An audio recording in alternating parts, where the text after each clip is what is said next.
Good morning, and thanks for joining us for another Leadership Academy podcast. And I'm here today with Dr. Tanya Miller to talk about employee engagement and more specifically, employee accountability. How are you today, Tanya? Thanks, Sherry. I'm doing great today.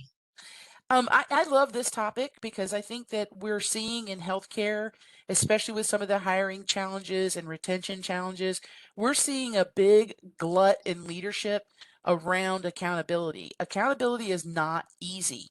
And Tanya, can you just riff a little bit on what you think of immediately when you think of accountability?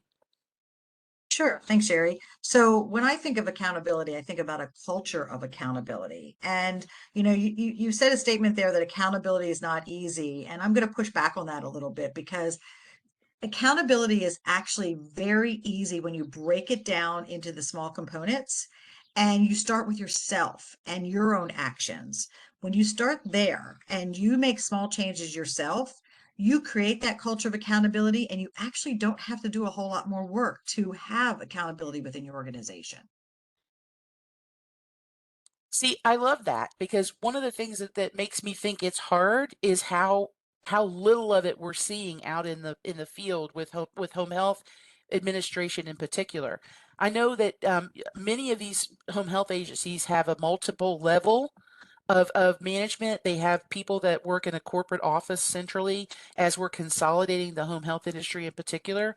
And they work at the administrative staff works in the home health office that's centralized. And then we have what would be considered middle managers that are working at this staff level, branch level. Can you talk a little bit about that structure, Tanya? Because I know you're intimately familiar with that structure.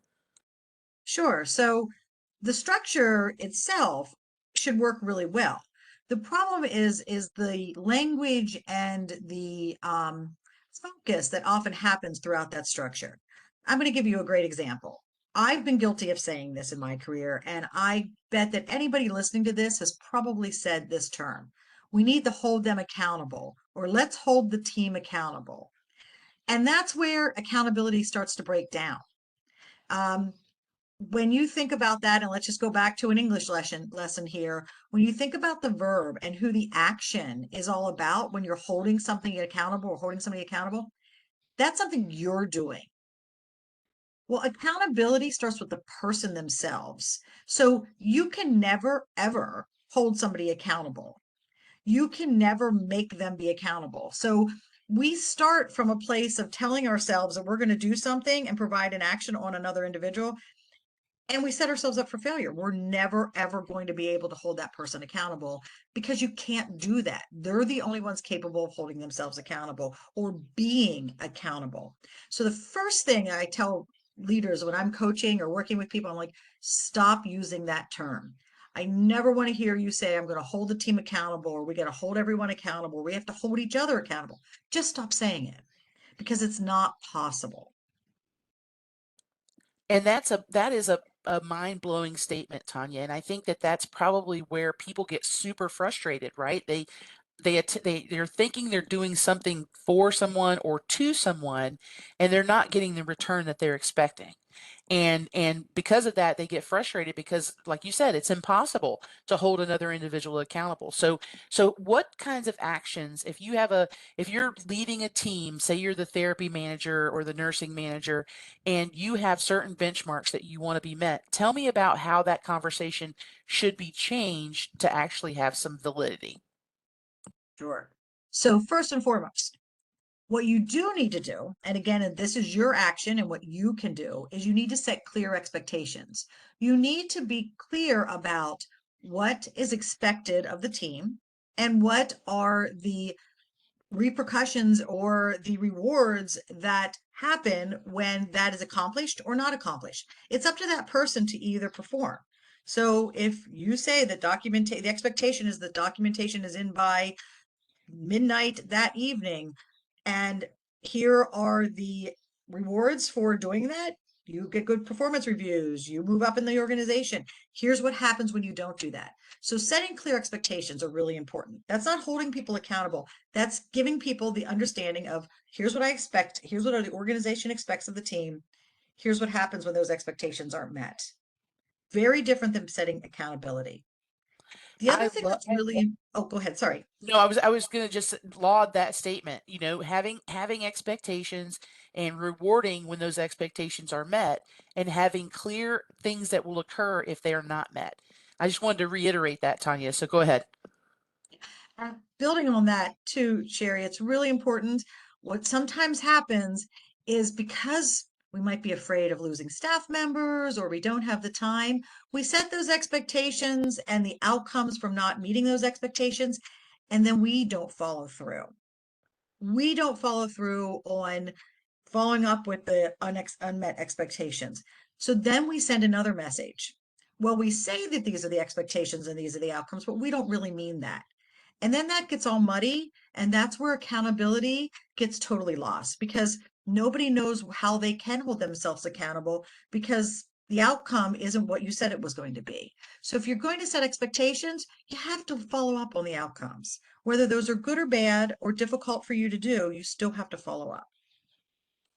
I look at, you know, a lot of times we talk about this, and I know that leaders will talk about often about how it mimics parenting, right? The consistency that is necessary to be a good manager is a lot like what it takes to be a good parent.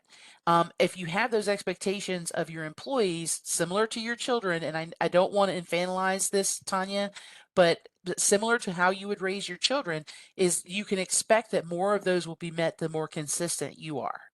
And I think that that's a message that we probably can scream from from the hilltops, and something that we see that's a challenge in healthcare, because oftentimes when we think about having to make the ultimate decision to I'll quote D. Cornetti, to free someone up for another opportunity, to let them go.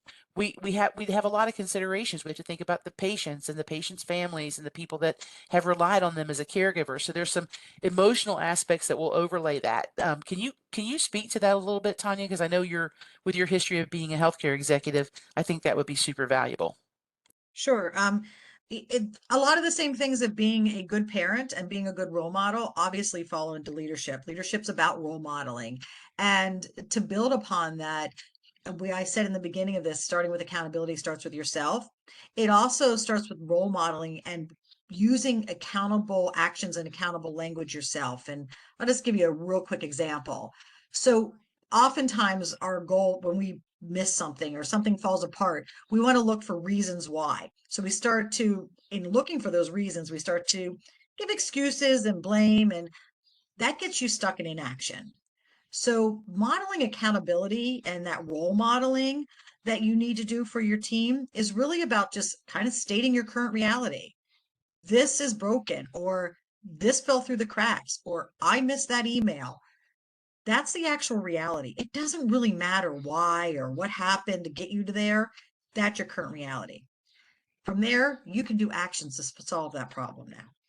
So you set yourself up for action, and just modeling that kind of language for your team and showing that you don't spend time making excuses or blaming reasons for why you didn't get something done or something fell off, that you just state that it happened and you're moving on, role models that for your team that, hey, it's okay to say that something happened and not even look as to why and just move on. That's awesome. And I think that it's super important. I know in some previous podcasts we talked about communication and how important that is, and getting feedback from employees and getting feedback from staff. I think that this is one of those times where if you have a set of expectations, it's always a good thing to have them reviewed or have suggestions come in from your staff. Can you talk about some things maybe that you've done in the past, Tanya, to have engagement from your employees for what they should be held accountable for? Absolutely. So, we're talking about, individuals holding themselves accountable. It's a lot easier to hold yourself accountable to something that matters to you. So getting employee feedback when processes or procedures or policies need to be changed is incredibly important. That top down, we've made the decisions for you and we push it out, is never as effective as getting their feedback and their input and then processing that into that. So, using things, and I know this sounds silly because it's so old school, but a stinking suggestion box, put the new policy up on the wall and saying, we're taking ideas on this policy. When people walk into the office, let them write it on a little piece of paper and put it in the suggestion box. It can be that simple. Um, when you have a solution to a problem, putting 3 solutions up and letting people vote by just putting a sticky under the idea they like, when they're walking through the office collecting supplies, it can seriously be that easy. And they're giving feedback and giving their input to that process or that policy. That can really help people be more engaged in being accountable to an expectation. And I'm kind of chuckling, Tanya. I don't know if you heard me giggle a little bit when you talked about putting sticky notes on the walls of the office. That kind of harkens to mine and your generation. That's when we actually had folks coming into the office on a consistent basis. But I would suggest that folks lean into technology here. Mhm. There are text alert systems that you can purchase for your agency that are HIPAA compliant. You may actually already be using one through your EMR or one that you've purchased so that you can have HIPAA compliant conversations with your staff. Send out a text blast with those questions, and have it linger until they answer it. And give the option of an NA. Sometimes folks don't have an opinion, and that's okay as well. But they that way who's answered and who hasn't answered and what kind of response time and things like that. So use the technology that you have at your fingertips to get these questions answered in real time when you're sitting in a meeting with a bunch of middle managers that are not driving in cars to patients' houses or having to go onto the floor to treat patients in a hospital situation or skilled nursing situation. Ask that question in real time. Do a text poll, and let folks know that morning that they may be to expect a text poll. Sometimes you can get those answers in real time. Tanya, do you have any other suggestions when it comes to that? Sure, and I love embracing technology. I just wanted to, to say how simple the concept is.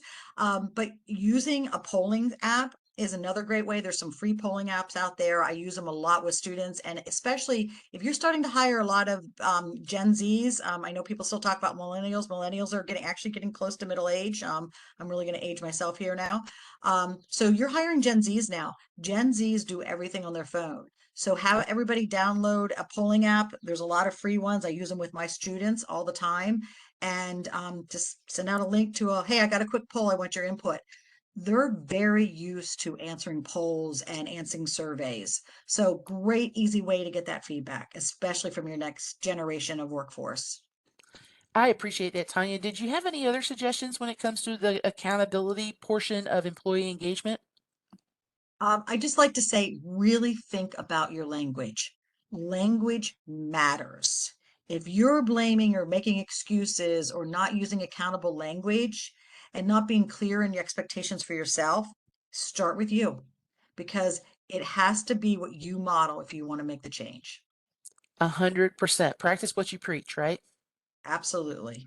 Okay, so if you guys found that this conversation was valuable and something that you could take little snippets from and use in your daily management and your leadership progression, please consider reaching out and finding out more about our Leadership Academy. This is but a little podcast in all the things that Dr. Miller has put together for the Leadership Academy, and it's something that you can do in on your own pace. It's a self-paced online program, and it's something that you can do, even if you haven't considered being in leadership now, it's something that can put you on that path for later in your career. So I want to say thank you, Dr. Miller, and we will be back with another podcast very soon. Thank you, Sherry.